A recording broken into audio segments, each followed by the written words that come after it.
All Hallows Eve. The forest was ominously muted. The wind had died down. My skin crawled as animal cries erupted, from the squirrels' noisy chatter to owls hooting and the surround sound of wolves howling. It was eerie with the backdrop of a hunter's moon, so huge and clearly visible in the sky, its color a fiery burnt orange. It appeared so close, almost as if I could touch it. I broke out into goosebumps as I continued to stare at the moon, mesmerized by the sounds of the howling. Alan led me to a clearing with probably 50 wolves. They were seated in military-style fashion in rows of 5, waiting for Alan's command, or so it seemed. I started to tremble and sweat profusely. Alan whispered, "Let her out, Paige. Let her out." Slumping to the ground, I watched as my body fell limp and my spirit wolf arose and joined Alan as he shifted into Blue Eyes. We stood facing the pack of wolves side by side, and I knew this was my destiny. Glancing down, I studied my body. I had a thick, creamy-colored coat of fur. Oddly enough, I reveled in the freedom to release my inner wolf. It was a powerful, strong energy. Whatever I had become, I loved it. Then Blue Eyes began to howl. I understood him this time. Paige is the chosen one here tonight to battle the evil haunting her family and this estate. All Hallows Eve is where the veil thins between the two worlds. We must all be on guard and protect her and her family as you've been entrusted to protect me. I command you to do so. There were rebels amongst the wolves that did not want to listen to Blue Eyes' orders. Thankfully, loyal followers nipped at them as he spoke. I've finally found Paige. We are destined to be together. It is part of the prophecy. We will be together forever. Blue Eyes nudged me on my side and then continued. The O'Brien family must be protected at all costs, even if it means sacrificing your own lives. Blue Eyes held the attention and command of the wolf packs. The wolves signaled one another and one by one began to howl until they all howled in unison. Alan was thrilled and nudged me as a master does its recruit. I nudged him back. I woke up in my human body with Alan kneeling beside me, his hand on my cheek. Come on, sleepyhead. We have a battle to prepare for. As Alan helped me up, Dexter appeared out of nowhere and knocked Alan out cold, his head striking a fallen tree. Dexter grabbed my hand and dragged me by my hair part way along a path to the guest house. Involuntary tears filled my eyes. The pain was excruciating. I struggled to break free using my legs as he continued to drag me behind him. Dexter then forced me up onto my feet and shoved me until we passed through the threshold of the guest house, locking the door behind him. He jammed a dining room chair up against the antique bronze doorknob and whirled around to face me. Dexter's eyes were lit up as if on fire, his face distorted. I reached into the right-hand pocket of my jeans to retrieve the angel charm he had given to me for protection. I surmised in that second the angel was for protection from him. Fumbling for the charm, I backed down the hallway while Dexter cocked his head to one side. My eyes widened as I saw Blue Eyes jump through the bay window in the living room and engage Dexter in a brutal fight. My heart skipped a beat as Dexter shape-shifted into the black wolf who had attacked me several times. I glanced up at the flying angels on the ceiling and hoped for their help, then fled out the back door. The only safe place to hide I could think of was by the brook. Perhaps Grey Owl would offer and appear and give me some help. Nearing the babbling brook, I overheard whispers. My instincts guided me to hide in the bushes. I cautiously parted the branches, and there stood Grey Owl, speaking to Carol. I wondered what they were discussing until I heard Carol say, "Are you sure she's ready? It's a lot for someone to handle who has basically just discovered she's gifted. I don't want to be the one responsible for pushing her over the edge." Grey Owl challenged. "Push her over the edge? From what? Insanity? She already thinks she's insane." and before I could eavesdrop any further, hot, foul-smelling breath poured over the back of my head. I spun around and found myself staring into Dexter, the black wolf's face, his jagged incisors exposed as he licked blood off his fur. He gave me a perverse smile just before he leapt at me. Out of nowhere, a smaller tri-colored tan, black, and white wolf clashed with him in midair and bit him in the neck. Dexter crashed to the ground and dragged himself off into the bushes. I could not believe my eyes once again as I spied who the other wolf was, my defender, Carol. She was sprawled on the ground in her human form. She had a gash across her shoulder that reminded me of a sharp knife wound. I ran over to her while tearing off a piece of my t-shirt to control the bleeding. While Carol writhed in pain, I heard a threatening guttural growl. As I turned around, several yards back was the malicious black wolf with his massive paws, teeth bared, and head lowered, readying for battle. I hoped Dexter's wounds would slow him down. Carol gasped and telepathically said, "Run!" I refused to leave without her and helped her to her feet. It was difficult supporting Carol and navigating our way in the dark. I was grateful for the help of the moon's rays. I pushed Carol up the treacherous climb as tree branches slapped across my face, leaving painful little cuts. At the top of the ridge, the full moon provided an illuminated view across the valley. When my gaze landed on the cottage perimeter, I wanted to crawl into a shell. It was surrounded by hundreds of wolves. I felt an ache in the pit of my gut and wondered, are we going to die tonight? Carol and I exchanged glances, hoping for each other's survival. Words need not be spoken. And in the midst of the chaos, I heard Peggy's voice command, "Go to the cottage, Paige, with Carol. Do not fear. They are your friends and ancestors. They will guard you overnight. Go now." I grabbed Carol's hand, and together we scrambled down the ridge, gripping each rock as vigilantly as we could. I did not want to end up like Connell and Mackenzie had so many years ago. I had a flashback of my first image of Connell lying still as a corpse with hands folded upon his chest. I shivered. When we reached the bottom of the ridge, there stood Blue Eyes. I was shocked to see him, thinking he was dead after I saw Dexter by the brook licking the blood from his lips. Blue Eyes led the way to the cottage. The wolves parted and let us pass, and then closed the circle behind us.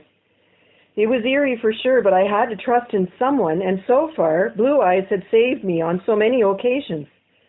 Carol looked pale and shaky. I assured her everything was going to be all right. Blue Eyes transformed into Alan Brewer. I was elated. For whatever reason, he was my guardian angel on All Hallows Eve. I could not wait for the evening to end. Alan led us inside the cottage and asked us to sit in the antique dining room chairs. He spoke slowly, yet forcefully. "Okay, Paige and Carol, you will be safe here for a while. I will go back and deal with Dexter." "I thought Dexter was the protector of my family. I don't understand," I responded. "Perhaps at one time he was the guardian of O'Brien Manor. For centuries he's lived on or near the estate to protect your ancestors. Now something sinister is influencing Dexter. Maybe he has a bit of the dark side himself, eh? Don't we all?" And that made me nervous. So far, Alan hadn't shown any signs of fear. The "for centuries" part echoed ominously in my mind. "Just stay here. My friends will protect you, I promise, Paige. I will be back as soon as I can. Before what? My question landed in thin air. Alan was gone in a flash. Carol sobbed quietly as I tried to console her. Everything seemed so calm only an hour earlier. What else could possibly happen on this bewitching night? Carol and I persevered in the dingy cottage, huddled together. The outcries from the wolf packs added to my agitation. The wolves would howl in unison, sending chills down my spine, and then a muffled whimper or growl followed. Carol and I tried not to focus on the communications of our trusty sentinels, but rather the safety we were afforded by these creatures. I began to shiver from the chill in the air and realized it was growing late. Outside our temporary refuge, the wind had picked up. It whistled through the trees, afar in the forest. The cottage was dark and damp. I began to appreciate that we could not stay here all night. I tapped on Carol's leg and motioned for her to follow me. We navigated our way over rotting chairs and past broken-down kitchen cupboards to the tired back door. We had to rely on our senses as the full moon could not penetrate the roof on this side of the cottage. Against my better judgment, I unlatched the kitchen door and gasped as I spied Dexter approaching. He walked like a zombie, searching for food. Slamming the door shut, I pushed Carol back towards the dining room, scraping my knee on a broken chair leg as we scrambled in the opposite direction. Blood seeped from my wound, and my first response was to give up from the pain and exhaustion. I managed to overcome it, however, and pushed on. Mind over matter, my dad would say. Carol and I burst through the front door and stared at the wolves as they closed in on us.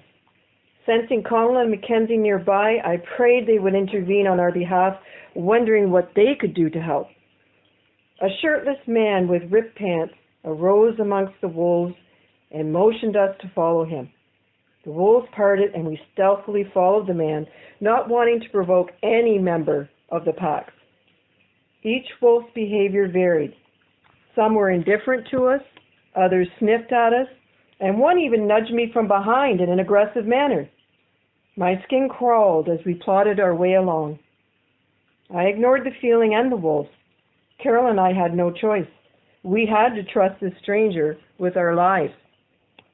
He led us to a clearing and said, "The wolves will throw your scent off. Dexter is close. Continue towards the old cemetery in the direction of the moonlight. You must hurry." I nodded and squeezed his hand as a sign of thanks. He winked, shifted into a spirit wolf, and galloped back to his comrades. I was well acquainted with the only cemetery on the grounds, the one Brad and I were so obsessed with in the summer. Agitated, I grabbed Carol's arm and we charged ahead, busting through the overgrown brush as we went. Carol appeared nervous as she rambled on about her childhood with her parents. Then she began to talk about her mom, who died only a year earlier. She missed her so. It was a great coping mechanism to stop us from fretting over our mortality. It was obvious to both of us Dexter was out to kill us, though we had no idea why. The conversation only reminded me of my own mother and just how much I wish she was here. I snapped out of it, recognizing now was not the time to get sentimental. I suggested we sing a song to lighten our spirits. Carol began to sing Uprising by Muse, softly at first, then louder. Joining in, I identified with the song. It was a perfect reflection of what we were going through, and the ending of the song reverberated throughout my entire body as I sang the words, "We will be victorious." It was all up to Carol and to me to find a resolution to this revolution on this spooky All Hallows Eve.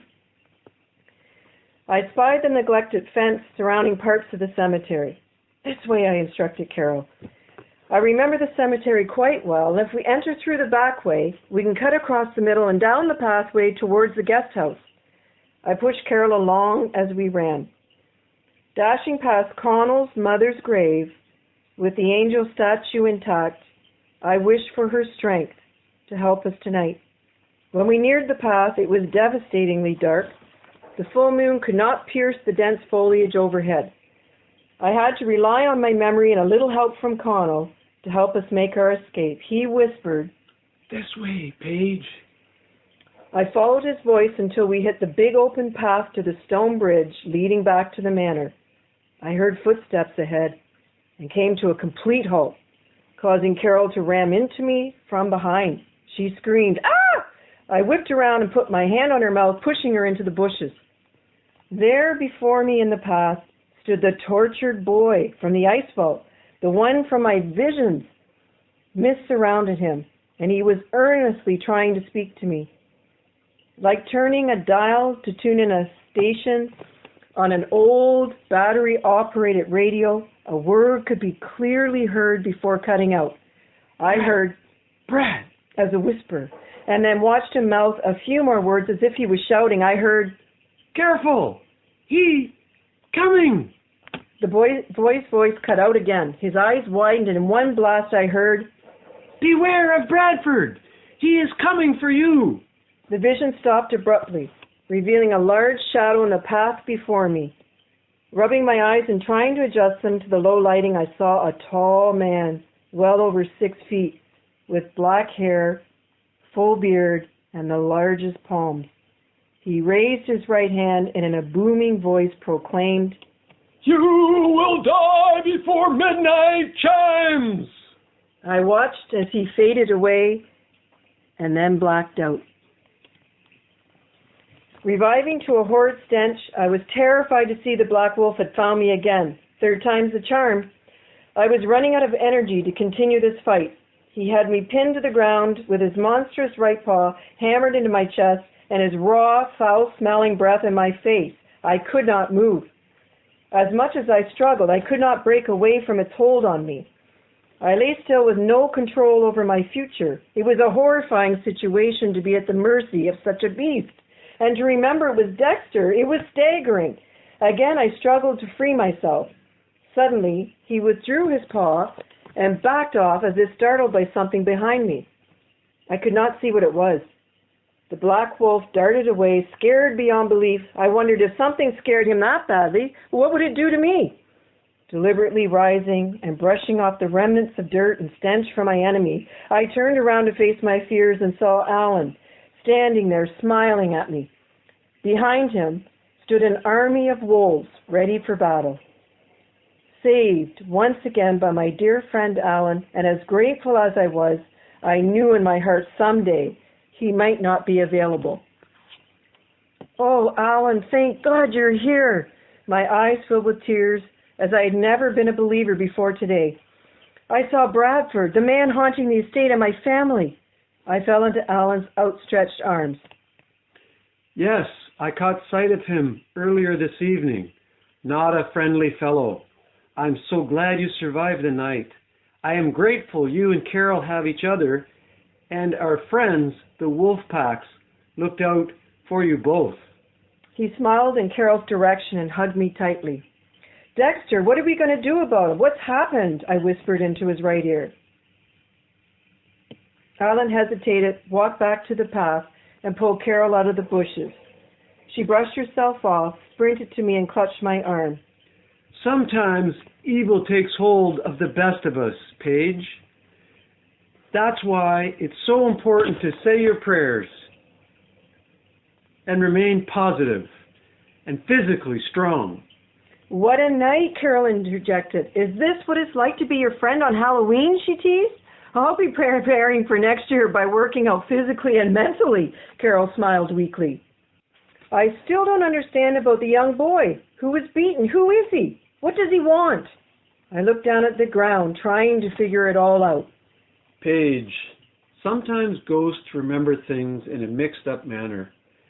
We may never discover the truth to all of this, but we will remember how we triumphed over evil. That's what's important. Alan's smile widened and his eyes sparkled. Let's have a group hug, shall we? The three of us squeezed as hard as we could. I stepped back and said, "What's the spirit wolf thing going on?" The conversation ended right there. Carol and Alan exchanged glances with one another before looking away. "I thought Grayl explained it to you, Paige," Carol responded. It was evident neither friend wanted to discuss the subject any further. "Okay, I will ask him again the next time I see him. I'm starving, aren't you guys? Let's go to the manor for some of Grandpa's birthday cake." "After all we've been through tonight, I'm not sure I can eat cake, Paige." Carol rubbed her stomach. Come on, Carol. It will take our minds off the hauntings of Halloween. Alan prodded as he winked at her. We marched towards the kitchen door, arm in arm, sweeping our legs to the left and the right, as seen in the TV movie The Wizard of Oz, after Dorothy met the Tin Man and the Lion. Alan had positioned himself in the middle. I was overjoyed until Bradford appeared before us by the bonfire. He waved his hands about and threatened, "You will pay for what your ancestor did to my nephew!" Alan ran towards him. Bradford vanished. He was a mere vision appearing to the three of us. Alan laughed it off, but I was disturbed by the experience. After the long night we'd endured, it was hard to feel secure with these pop-out ghosts. However, as edgy as I felt, I was also immensely happy to know I had great supporters. The wolves howled as if in celebration of the enemy's defeat. The battle against evil had been won for this All Hallows Eve. I considered it a bit premature to feel we had triumphed, as Dexter was still out there to be dealt with, that is, as the Black Wolf, and he had until midnight to harm me. I glanced at my watch as it digitally displayed 12 midnight. Dexter had failed. Bradford's opportunity was also over for another year. At least as Alan explained it, I had a year to prepare for them until the next Halloween. My thoughts trailed off to wondering if I would still be living on the estate, and then fell to Dexter, my enemy. I was saddened by his betrayal. I insisted we should indulge in a hearty piece of Black Forest cake and served it outside on the back patio. I ate the cherries off the top and studied the hunter's moon. It had been our saving grace as it lit our way home. I thought about Connell and how he helped us on this frightful night. Who would have thought Connell, my nemesis in the summer, would be one of my saviors this fall? Carol and Alan hastily departed when we finished our desserts, probably from exhaustion, I gathered. As I entered the kitchen, I was surprised to find Grandpa waiting up for me. "Oh, Paige, am I glad to see you. I was so worried about you tonight. You tricked me and ran off. Where did you go? What happened?" He beckoned me to come and sit beside him on the bench.